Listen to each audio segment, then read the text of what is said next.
It is my pleasure to present our guest speaker today, that is Professor Kazuo Kobayashi, Associate Professor at Waseda University, Japan, where he teaches global economic history. And Kazuo published a book that has deeply influenced our project, our research, that is this very important Indian cotton textile in West Africa, African Agency, Consumer Demand, and the Making of the Global Economy, 1750-1850, that was published in 2019 by Palgrave Macmillan. And this is a book that evolved from his PhD thesis that was submitted to the London School of Economics and Political Sciences. This is a book that explores how West African consumers shaped patterns of global trade, influencing economies in Western Europe, South Asia, and the Americas, and also 3 continents. And at the end is a book that reveals the important role played by Indian cotton textile in the transatlantic slave trade. And after this seminal book, that Kazuo has published also some very important article. One of the most recent article is this political economy of textiles in the Atlantic slave trade, that was published in the Oxford Research Encyclopedia of African History. And in 2023, he published West Africa and France in the Rebuilding of Pondichéry after 1816, the case of textile industry. So, Kazuo, thank you very much for your generosity, and the floor is yours now. Thank you very much indeed, and so for your kind introduction, and thank you very much, Karin, for inviting this seminar series. I'm really excited and a great pleasure to be here with you. And so today, as you can see, I'm trying to talk about, well, I try to propose something like a new concept to better understand the early modern Atlantic trade and economies. So, well, yeah, this slide changes, right? So let me start with like aim of this talk. And so and also I got a I received a introduction. So I published Indian cotton textiles in West Africa in 2019, and 2 years later I published like a Japanese edition. Well, I gave a bit like a slightly different English title, like Beyond the Atlantic Slave Trade, West Africa, Indian cotton textiles, and the modern global economy. So one of my major research interest is like Indian cotton textiles and its role in the development of the early modern 18th to mid 19th century, the Atlantic trade. But I try to shed light on the role of consumers in West Africa.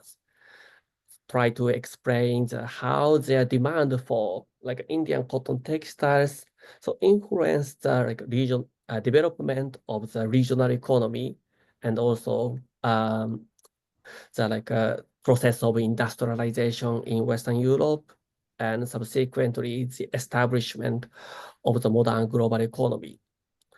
So, but when we discuss the like Atlantic trade or the Atlantic slave trade, in the existing narrative or the like prevailing account of the Atlantic slave trade, so we know the like a triangular trade framework. So I will come back to this framework later, but there are some like problems with this concept.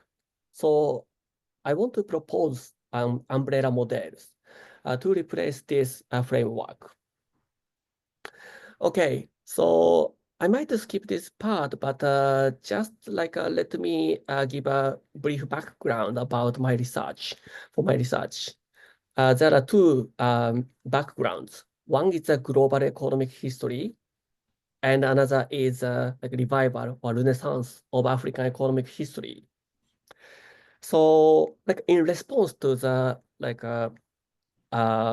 globalization, current globalization, and also the like late 20th century rapid economic growth, the World Bank called the East Asia miracle, and more recently the rise of India and etc.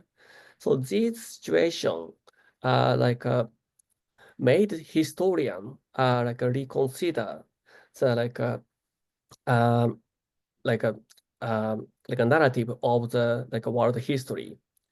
So one of the motivation for this historian is to revise the traditional Eurocentric narrative in the world history, and they try to shed fresh light on actors outside the West. So in global economic history, there are many directions of researches. For example, so like some group of historians discussed living standards and also empires from a comparative perspectives. But on the other hand, a linkage or a connection is a key in their research. So they discussed commodities and sugar or cottons. So these commodity became global commodities in the early modern times. So, and they also explore how these global commodities changes the world. So I am inspired by this kind of the trend. On the other hand, meanwhile, the African economic history gained more attention for the past 2 decades or so. In particular, in response to the African Rising, where there is a special issue featured in the weekly magazine, The Economist, in 2011.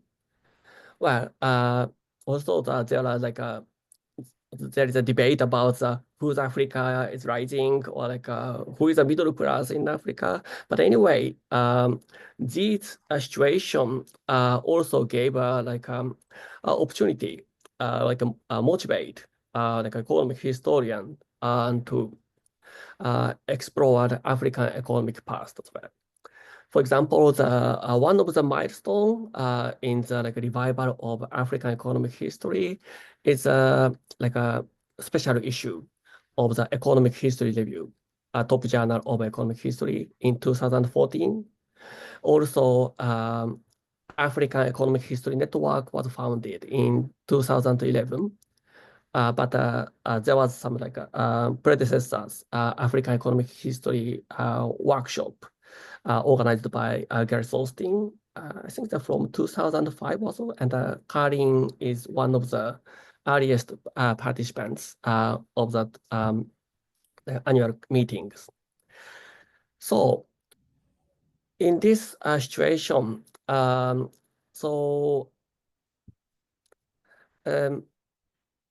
many scholars now discuss a long-term development path of Africa.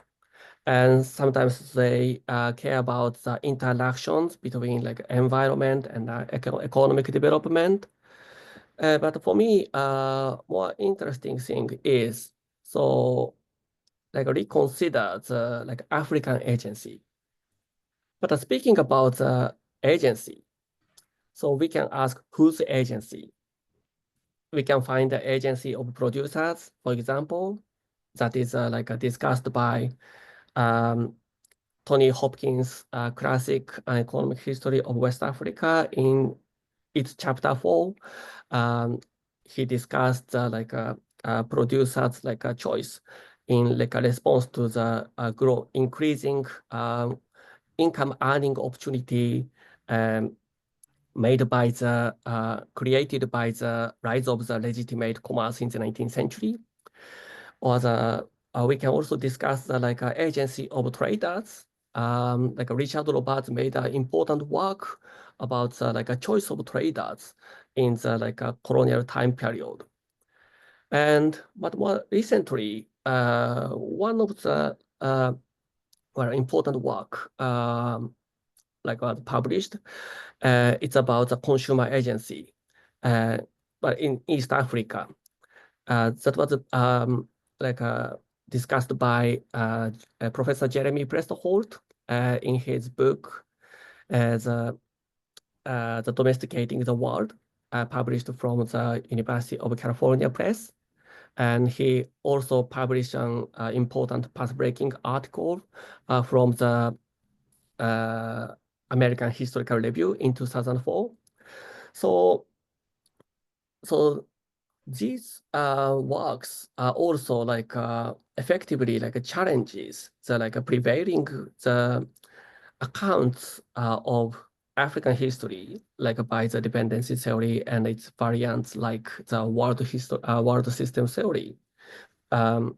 So largely inspired by Prestholt's work, I discussed a case of West Africa in the 18th to the 19th centuries.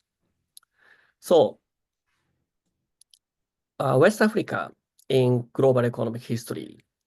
So when we discussed the global link of West Africa in history, we often discuss the Atlantic slave trade. So as a profile of the Atlantic slave trade, so there's a slave trade database compiled by leading historians of the Atlantic slave trade. And now the data is available on the website of the voyages.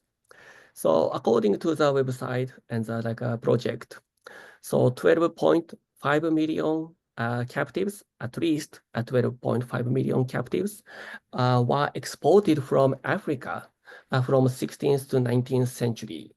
And then 18th to the 19th century saw the peak of the slave trade. Because of the increasing demand for enslaved labor on plantations and in mines in the Americas, the increasing number of the captives were exported from Africa to the Americas. But there was also a consumer revolution in Europe, mainly in Western Europe, from the 17th to 18th centuries.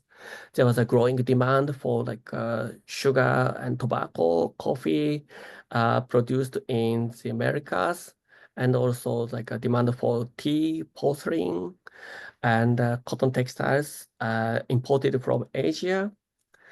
So this demand increased. But in response to such a situation, so there was a growing demand for labor in the Americas, like in the case of the sugar production, tobacco, and the coffee, and etc. And then so linking of the demand causes a huge amount of the trafficking of captives. But we need to bear in mind some things when we discuss the Atlantic slave trade and West Africa. So I should start with that, a fact. There were challenges for Europeans in sub-Saharan Africa. In those days, Europeans were unfamiliar with local geography. They didn't know much about where to go to get access to captives. Otherwise, they could be easily trapped by the local inhabitants. Also, they lack immunity to malaria and other tropical diseases. For example, the quinine was came to be widely used from the mid-19th century. But until then, so the tropical lands were a very risky place for Europeans. So in such situations, so they needed local merchants who brought captives to the coast, and they needed to trade with them. So then what we need to care about is what shape the Atlantic trade on the African coast. So here I gave 2 points. One is the choices made by local merchants mattered. So at the times, there were also a large market, domestic market for captives within West Africa, for example. So these local merchants, African merchants, or African slave traders, compare the potential profits between the sales to Europeans and sales to domestic markets. So they sold captives only when Atlantic trade profits exceeded domestic ones. Another point is preferences of local consumers. So that means there was important for Europeans to offer goods that African consumers desired. Otherwise, they failed to purchase captives. So there were two choices, one made by local merchants, and another was made by local consumers. So these were the conditions for the development of the Atlantic slave trade. Okay, then what kind of goods were imported into Africa, West Africa in those days? Britain had a useful a long-term statistics that provide us with some that help us understand the trade situation between Britain and Africa, but in this case, most of them are mostly West Africa. So the British customs record or official trade statistics, but for the British trade with Africa was compiled by Marion Johnson in 1990. So according to the database, so we could see so you can see the red line. It represents textiles. So, and throughout the 18th century and to the first 9 years of the 19th century, or until the end of the British abolition of the slave trade, we can see the textiles accounted for 60 to 70% of the total value of the trade until the British abolition of the slave trade. Unfortunately, the dataset doesn't have a quantity information, but considering that market price didn't much change it until the French Revolution. So we could see this kind of sorry, I have to say the price, this value information is the official value set at the end of the 17th century. So we don't know the market price from this database, but we can see some a quantitative change of the goods imported from Britain to West Africa in those days. So textile, anyway, played the largest role in the Anglo-African trade throughout the 18th century. But why textiles? So we should remember that West Africa had a long history of textile production and consumption. And at least from the 8th century, for example, there was the time witnessed the spread of Islam across the Sahara Desert. So because Islam prohibited the nudity, so that the spread of Islam expanded the culture of clothing, because wearing clothes meant belonging to Ummah, so Islam communities. So the Muslim merchants also diffuse not only the Islam, but also the technology of weaving into West Africa. But so the domestically produced textiles shape the consumer taste, and so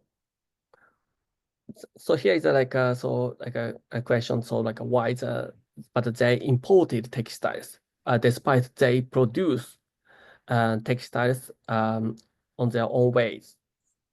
So, but here we need to pay attention to the fact that there were a wide variety of textiles produced in India and Europe were imported to Africa.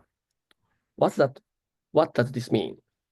So this situation reflected a consumer preference for a variety of colors and patterns.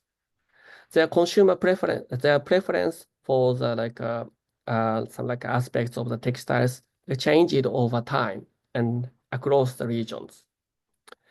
So one of the points to explain this situation is that what historian calls the politics of dress, or politics of costume.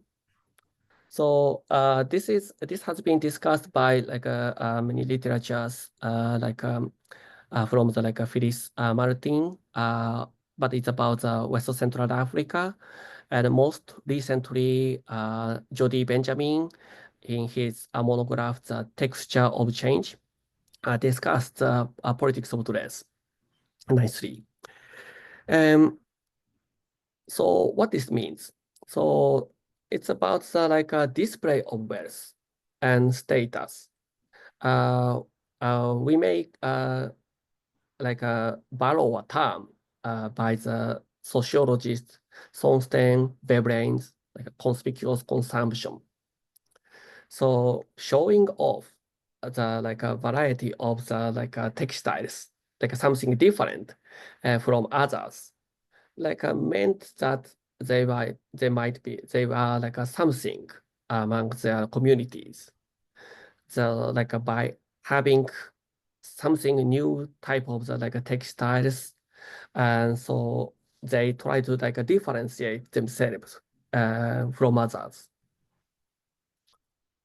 Right. So let me talk a bit more about cross consumption and use in West Africa. So cross consumption differed by gender and status, social status, and wealth. For example, it came from a note about Senegal in the 1820s. So the one account noted that farmers in that region wear the white cloth, but wealthy people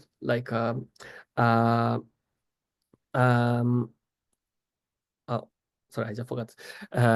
Marabu, religious leaders, they wore the dyed cloth.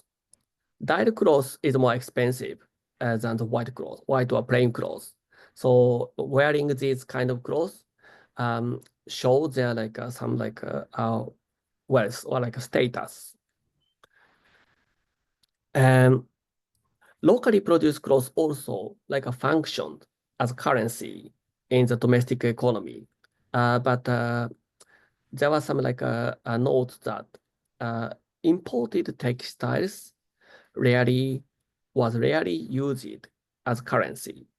So it's made in like a locally produced clothes that function as currency. But only exception was that like a Guinea cloth, indigo dyed cotton textiles imported to Senegal and the Gambia and also the Upper Guinea from around the late 18th century. But that is another story. So speaking about the cloth consumption and use in West Africa, we also should like look at some like there were like regulation, like a sanctuary law or sanctuary regulation that like determines who can wear what. So in the case of the Gold Coast, so such regulation was aimed to reinforce social hierarchy. For example, the woolens, silks, and imported textiles were restricted to the ceremonial events overseen by political elites, but the cotton were worn in everyday life across all social groups, including the commoners. But speaking about like textiles, we know there are like woolens, or like linens, and cottons, and etc.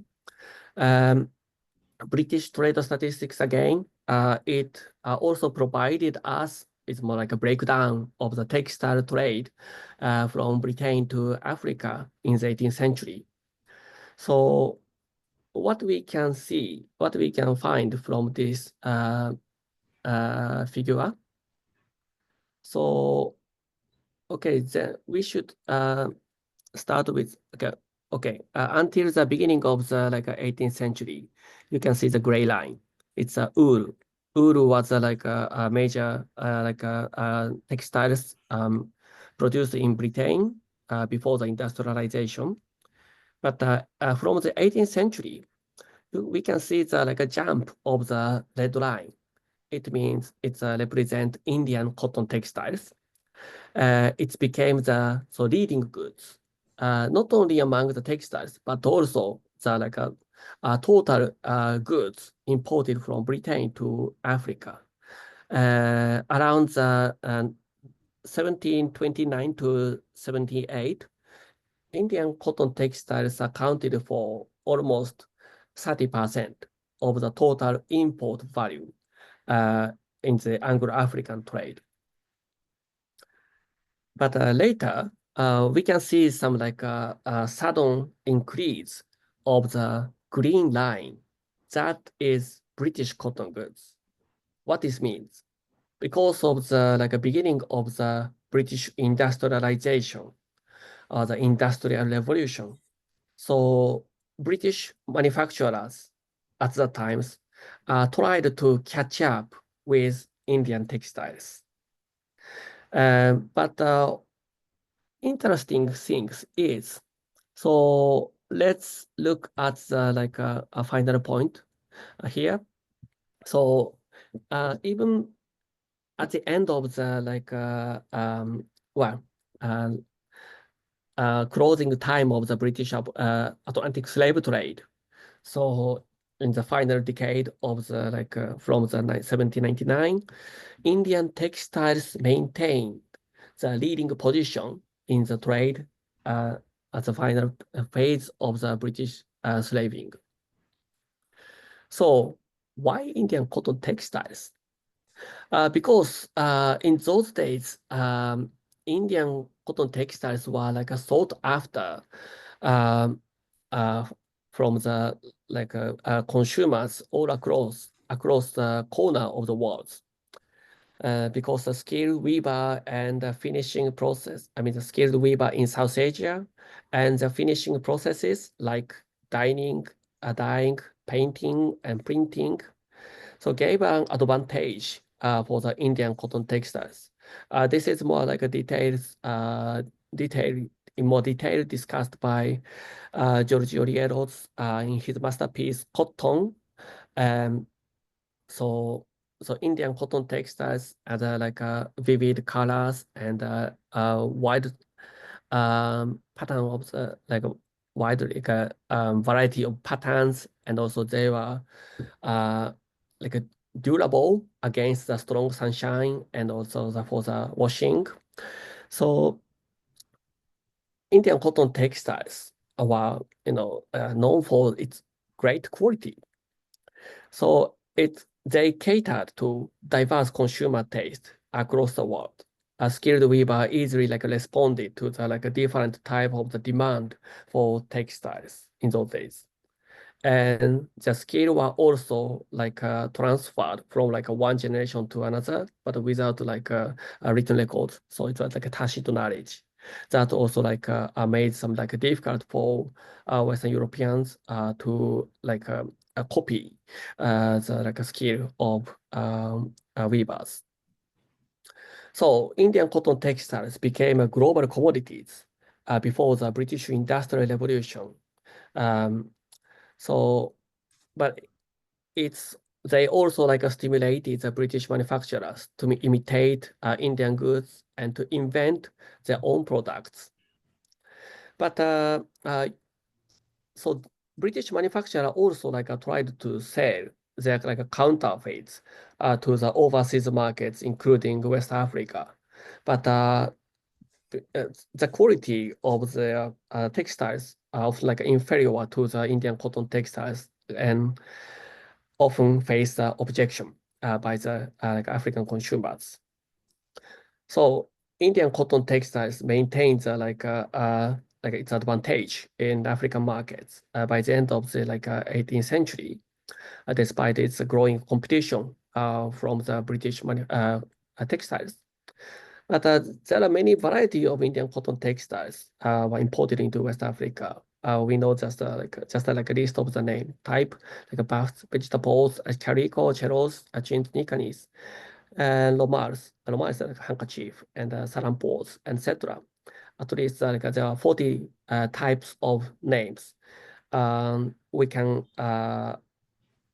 get access to these more details of the a variety of Indian textiles in the good articles written by Stanley Odupan, published from History in Africa, 1995. So now we can see the significant role of Indian cotton textiles in the Atlantic slave trade or the early modern Atlantic trade.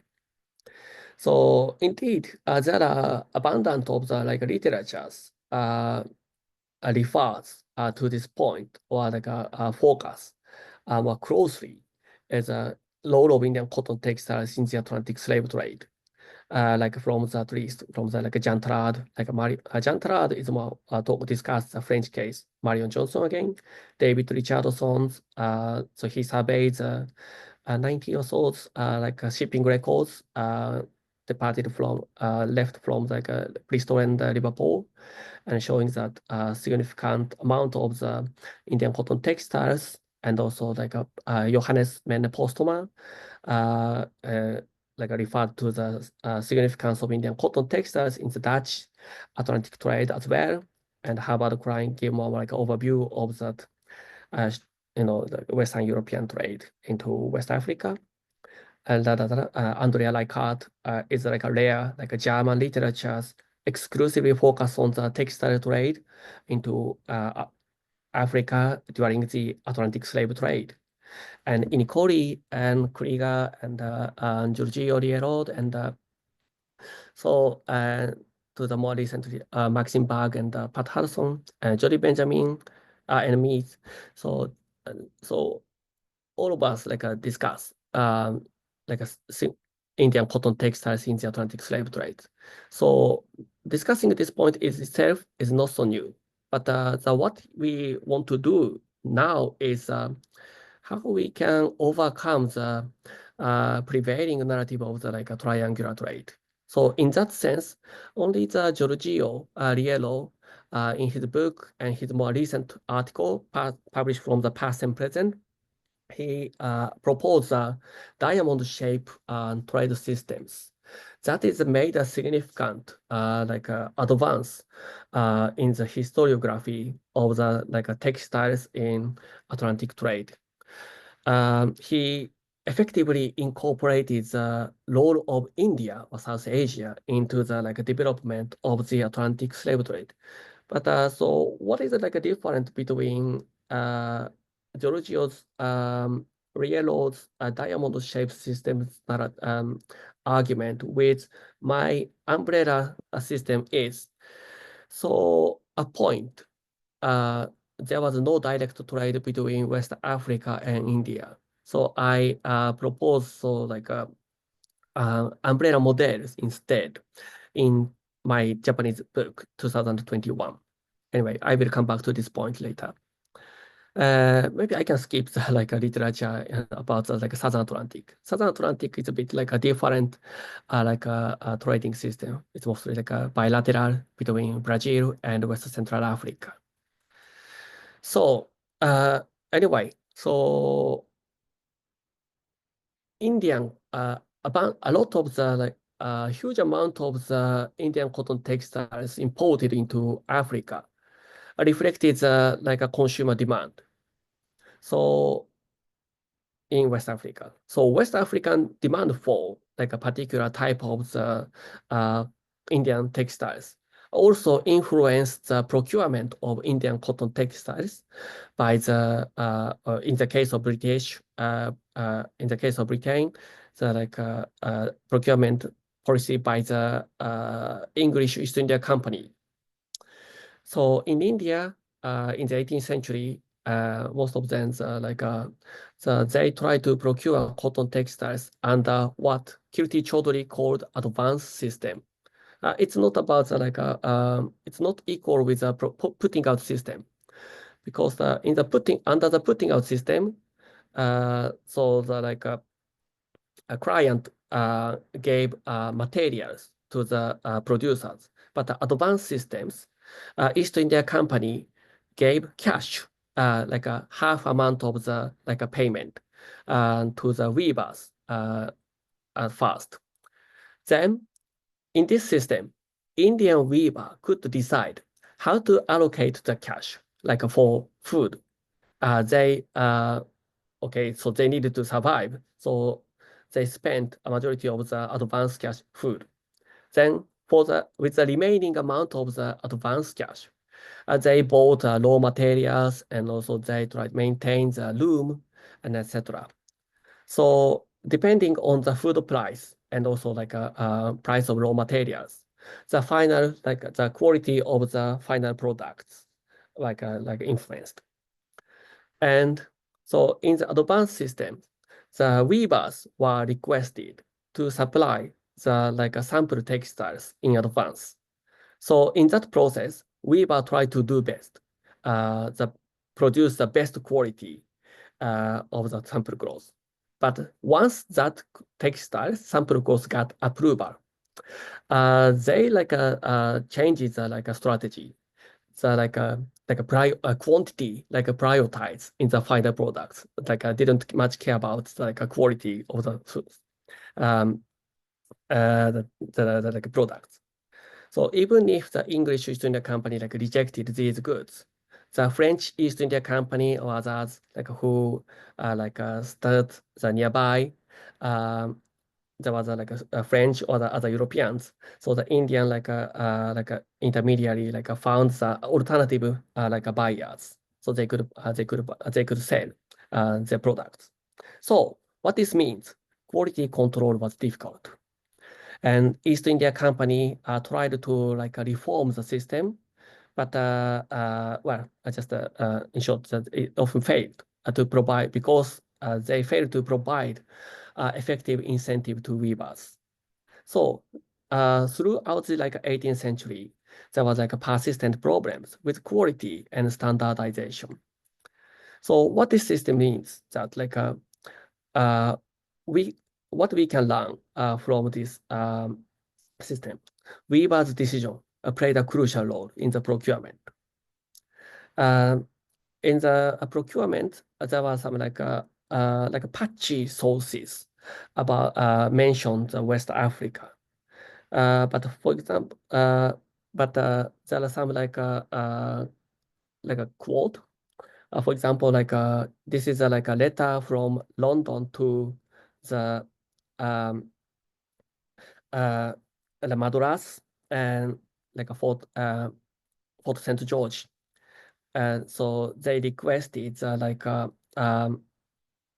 because of the a demand for West Africa, so they needed to like a long cloth. Long cloth is like a typical type of textiles produced in along the Coromandel Coast, South India. As the name suggested, it's the length like a double, like a 6 meter or so per piece. And the saran poles and also like a blue, I mean the indigo blue, indigo dyed textiles. And they were in particular demand among consumers in West Africa. So it was like a time of the end of the 7 Years' War, and Britain acquired like a new a market in the Caribbean. So in such situations, so they needed more captives, and they buy the more textiles to purchase captives in West Africa. So such an order was sent to India. So by looking at this kind of things, so now we can revisit the triangular trade a framework. Let me say that the origin of the term has not yet been ascertained, but according to the article by the Walter Minchington,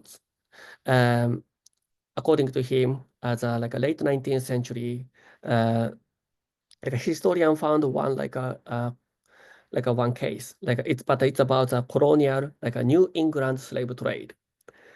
But later, from around 1936, 1934, Charles Maclean's England slavery. So he adapted a triangular trade framework to discuss the British Atlantic slave trade. But Eric Williams, his classic Capitalism and Slavery, made that framework popular. As he uses that a term for the title of chapter 3. But there are some problems with the triangular trade framework that we solved. Because the triangular trade framework often focus narrowly on the Atlantic. So that means it neglects global links, especially with South Asia or the Indian Ocean. It also obscure African agency in shaping trade dynamics. So, but if we examine the first leg of the triangular trade, means Europe to West Africa, now we know that African consumption played a central role in the trade. Europeans needed to bring goods Africans wanted in exchange for captives. So African demand for Indian textiles need to be taken into consideration. And we also know that Indian weavers' decision also need to played a large role. And the decision and Euro-Asia trade. Oh, sorry, I might the sentence incomplete. They were also these elements were also need to be taken into consideration. So what we can say, so triangular a system, sustained, at least, I mean, talking about the Northern Atlantic trade, was sustained by the, the Indians weavers' decision and also Euro-Asian trade in those days. So this situation looks like, I think an umbrella. So why I call these umbrellas? So it's integrate. I think it's clearly points that role of South Asia in the Atlantic trade. So the development of the Northern Atlantic economy, because it relied on the consumer choice in West Africa, and the European traders needed to respond to the situation to buy captives and to develop the a plantation economy in the Americas. So, but that procurement of cotton textiles in India were also relies on the response by Indian weavers or the dynamics of the Europe-Asian trade. So including a Europe-Asian trade like looks like could be like a shaft of the umbrella, and South Asia like a grip or like a handle of the umbrella. That means that played an important role in the sustain the umbrella or the trade system in this case.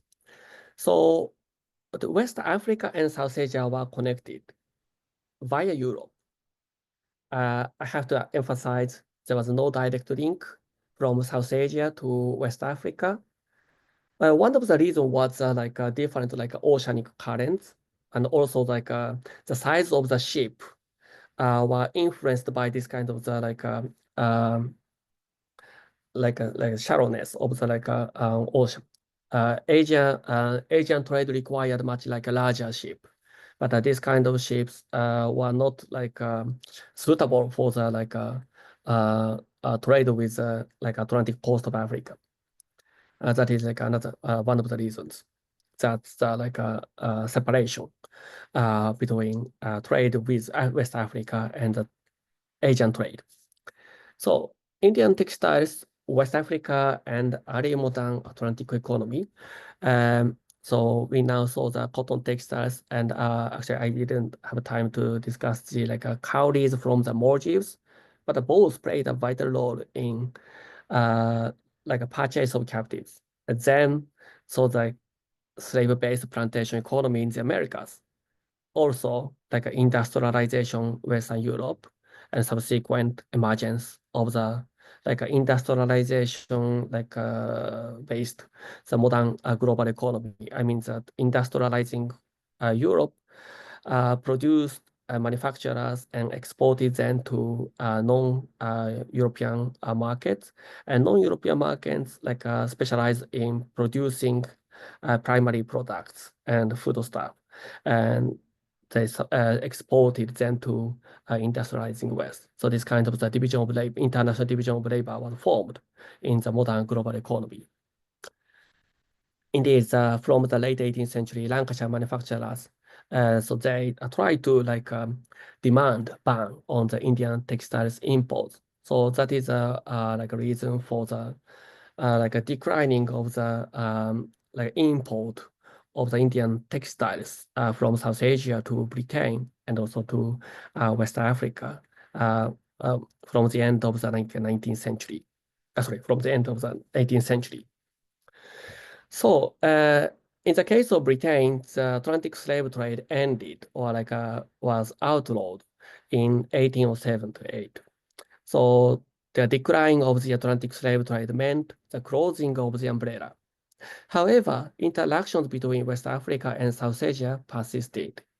Like for example, as we saw the as we will see the strong demand for indigo dyed cloth in French, Guinea, in the Upper Guinea. Do I have some 1 minute or two? Okay. Okay, so this should be like a last slide. So after the closing of umbrella, so there are some a persistence of the West Africa, India connections still via Western Europe. In Guinea was at the times indigo dyed cotton textiles produced in French Pondicherry, South India. But Guinea were also this kind of the definition was varied before the end of the 18th century. I'm just talking focus on the time after the the late 18th century. These type of clothes, you can see them like a sample made in Pondicherry in around 1843.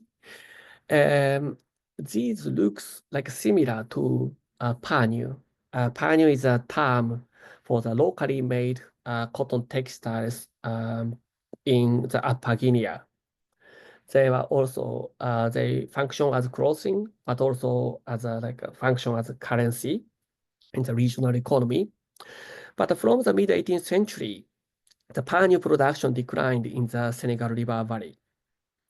It's likely due to climate change. I mean, the aridification that made challenging to the local farmer to produce textiles in the agricultural slack seasons.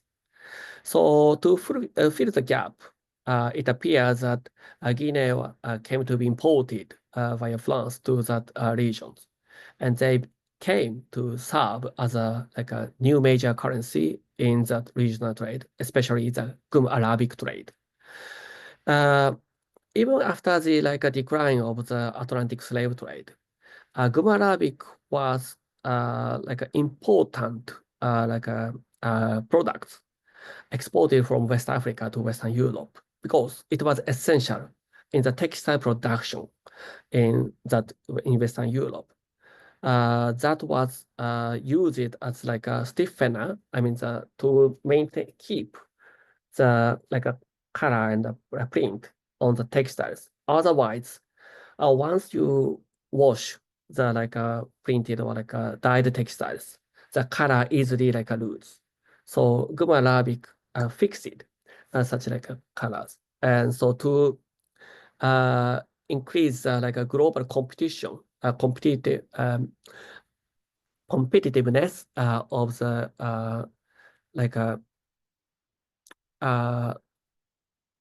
cotton textiles manufactured in Western Europe. So Gum Arabic played a vital role. So trade in that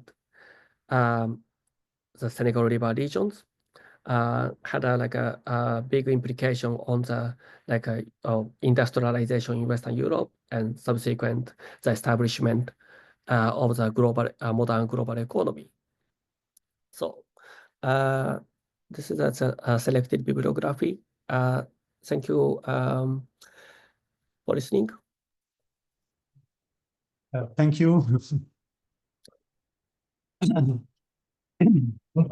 Yeah. Should I stop? Should I stop sharing the screen? Okay, if you prefer, yes, you can. Okay. Okay. Kazuo, thank you very much for your very informed and inspiring presentation. I think that you gave a true idea of the global dimension of the textile trade. And so we can open the discussion. And I don't know if somebody from the floor wants already to ask. Giacomo. Yeah, Giacomo? Vieni qua, te posso. No, mine is a very quick question. Perhaps it's my geometry that is not really good. But what's the difference? Can you explain between the umbrella shape model and the diamond shape model? Okay, it's let me share it again. Okay, one major point, but there is one point difference between umbrella model and the diamond shape systems narratives. So in the diamond shape narratives, so not sure. So it's connected in the explanation by the Giorgio Riellos, Europe, connected with Africa, West Africa, and also India. West Europe in his figures, Europe, Africa, West Africa, India, and the Americas. So they connected, so like this, a diamond. But there was no direct trade between Africa, West Africa, and India. Because the different a trade the East India Company focus on the for example, in the case of Britain, a trade between Britain and India.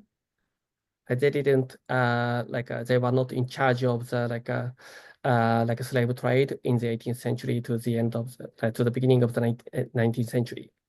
So the connecting between drawing a line between West Africa and India looks misleading. Right, I'm with you. So Riello and also yeah, one also size too many. Also the India also didn't have a direct trade connection with well, in this kind of case the Americas. So we shouldn't separate the Europe-Asian trade. You know, by the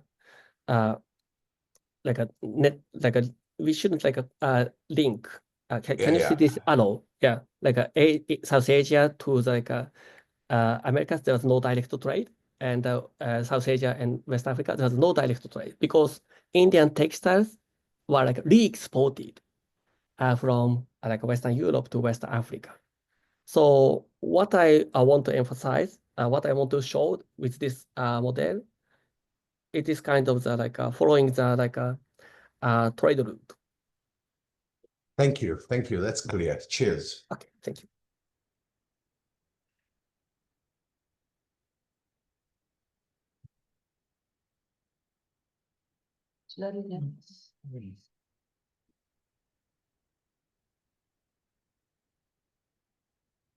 Okay, so yeah. Yeah, thank you very much, Kazuo, for your very interesting presentation. So, well, a couple of comments and small questions, I think. So, first of all, thank you for introducing the idea of the umbrella model that you have now further explained, because I think it really brings to light these South-South relations in terms of the circulation of commodities that actually have the global South as their matrix. And what you said at the beginning, going beyond the Eurocentric perspective, is also seen that Europeans put the capital where those who transported the commodities from India to Europe and then to West Africa, but on the two sides, so production and consumptions, those were both based in the global South. As you mentioned several times, cowrie shells was very similar. They were, I mean, sourced in the Maldives, manufactured there, and then, I mean, the Europeans took them to Europe, but then production was in the Maldives and consumption was in West Africa. So when you talk about the production of Indian cotton textiles for Africa in the 18th century, what comes to my mind is actually the production for East Africa that was so much important, and that so a direct connection between India and East Africa, and that was a very long one. And there are also African consumers had a very important role in influencing the production, as Pedro Machado, for instance, has shown. And of course, for East Africa, given the closeness of Gujarati, the production was made there for East Africa. So I was wondering if there were differentiation in the production, because you talked about Indian production. So I was wondering if there were different areas specialized for production for different markets, and how, I mean, information, we know that for East Africa there were Indian agents in the cities on the coast that collected information and then sent them to producers in Gujarati. And then two small questions on the two graphs you showed us. In the one where you differentiated between British and Indian cotton textiles, you also mentioned linens and woolen cloth, but where did they come from? So were they made in Great Britain? Was this also part of the British exports? And last one, the one in which you show the imports to West Africa, and you show that 60-70% of the imports were textiles. And this is the 18th century, I think mid 17th, 18th century. And also you show arms. It is textiles, arms, and I don't know the other one. There were three. Okay, sure. Iron, military stores, like weapons. Yes. And And iron. others. Yes. I was wondering where are cowrie shells in okay. this? So Sure. it might, because I think that they were still very important in this period near the abolition. Yes. So I was wondering if they were actually a small part, or if they are not included in this graph, because that's okay. Thank you very much. Thank you very much for the comments and questions. And so let me start with linens. There were two major producers of linen in those days. One is Germany, central like Silesia. In Silesia is today it's like a region like overlapping like Poland and Eastern Germany. So the Silesia was known for producing the linen, but it was located in the inland. But through the merchant network, linen was exported to the Atlantic market, Atlantic Africa. And so most recently, the Anka Steffen, so she is a very good job in the Silesian linen production, and also for export to Africa. And much earlier, so Karin Newman in her PhD thesis submitted to the University of London. It's about the Hamburg trade to the UK or so, and it's also mentioned the re-export of German linen to Africa. And also, but over the course of the 18th century, Ireland also produced a lot of linen. And they are also so then re-exported to West Africa. So this yellow line of linen in the Anglo-African trade, but largely consisted of the German linen and Irish linen. Okay, and they were, both of them were re-exported. And so then cowries, yes, it's very important. I once tried to separate the cowrie information for this kind of graph, but now for today, so others included cowries. When I tried to show the cowrie, but it could still see the very small amount of the in terms of the value, but it's a value on the side of Britain, but it means differently in the West African market. But anyway, so we could separate the cowrie shells imported into Africa in those days. But it should be small in such a graph. Okay.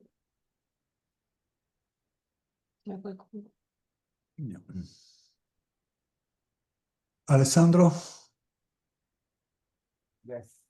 Thank you, Kazuo, for this very rich presentation. On this last point, I just want to add something. Maybe the reason why it would be actually difficult to visualize the import of cowrie shells is because of the unit that you're using that is based on value rather than quantity. So that makes a big difference there. So I can imagine it would be very, very tiny, the amount of the value of cowrie shell compared to cloth.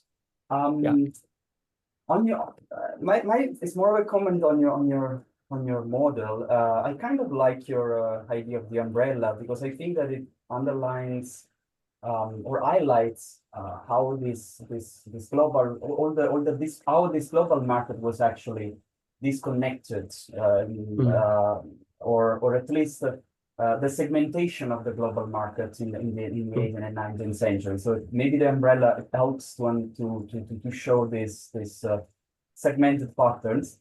But on the other hand, I mean, sorry, yes. it seems like a microphone issue, so I couldn't catch what you said just now. Okay, can you hear me now? Yeah. È un po' basso il volume. Yeah. The volume is quite low. Can you hear me better now? Yeah. Could you say once again, please? Yeah, sure. Yeah, no, I was just saying, I kind of like your model, your umbrella shape model, because it helps to underline the segmentation of this markets in the 18th and 19th century. So the points of disconnections. But if we really don't want to say the diamond shape, I was thinking that maybe might be also interesting to think about the double umbrella shape. Because if we include in this, if we include in this model also labor, because of course, yes, you included production, consumption, but if we include the category of labor, which is a category that we can in fact also use for slave labor, for example, we might actually see that when you talk about the closure of the umbrella, so the shutting down of the umbrella, there are in fact bigger flows of labor moving from South Asia also towards the Atlantic and towards East Africa, for example. Yes. So in that sense, maybe we can open another umbrella in that direction and create a kind of double umbrella shaped model to take into account. Also before that, even I'm thinking also about Chinese labor in Cuba, for example, that is even earlier. Yeah, but it's just an idea that I wanted to throw out there. Thank you. Oh, thank you very much for your comments. Yes, that's interesting to consider as another type of umbrellas. Yeah, I agree with you. Yeah. Thank you very much. Yeah. I have a question about local production, local production in Africa. Yeah. In Africa, okay. Yes. I mean, how this local production reacted to the massive arrival of, let's say, Indian textile. I mean, yeah. Okay, that's great point. It's actually like a point of a big debate. And so it used to be like argued by like well, half a century ago or so, made by the Walter Rodney, like a pioneer of the dependency school. He argued that like a massive inflow of foreign like textiles, well, whether European or Indians. So these like foreign textiles destroy the local handicraft industry in West Africa. But after that argument, there are many number of empirical, the source-based research, historical researches, like a case study that appeared. They appeared disagree with this kind of the argument. They rather show the a complementary effect on the a textile market in the within West Africa. For example, the I forgot his first name, but Leysam, in his study of the old Calabar, so he argued that the import of the increasing number of foreign textiles would increase the option for local consumers. So local consumer could choose something new, but if they prefer, they just go to the domestically locally produced textiles. They just increase the number of the like options in the market. But this kind of argument could be found in several case studies again, or the most interesting argument was made by Colleen Krieger in her excellent work on the growth in West Africa history. So she uses archaeological finding and also linguistic evidences, and then so she suggested that so imported textiles include a different type of the materials, unfamiliar material, different materials unfamiliar among that local productions. But in such cases, the local weaver could be resilient, by responding to the making something new by using for example, the imported thread, but to remanufacture to cater to the local consumer tastes. But this kind of things could be found in colonial East Africa as well. Perhaps Jeremy Preston-Hall made this point in his book as well. But in West Africa as well, so local producers could adapt the imported textiles to manufacture their own textiles. So the current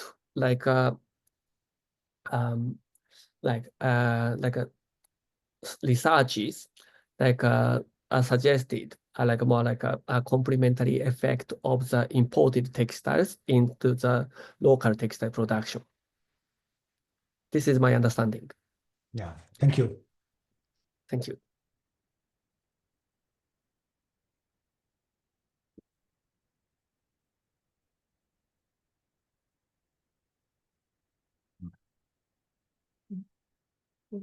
Okay, so if there are no further questions, I would like to thank you again for your presentation, wonderful presentation. Thank you very much. And Grazie mille. we hope to see you soon in Italy at the conference. Bologna. Yeah, Yes. Bologna. I'm very much looking forward to it. Yes. Yeah, we too. We too. Yes. Thank you very much. Thank you very much. Thank you very much.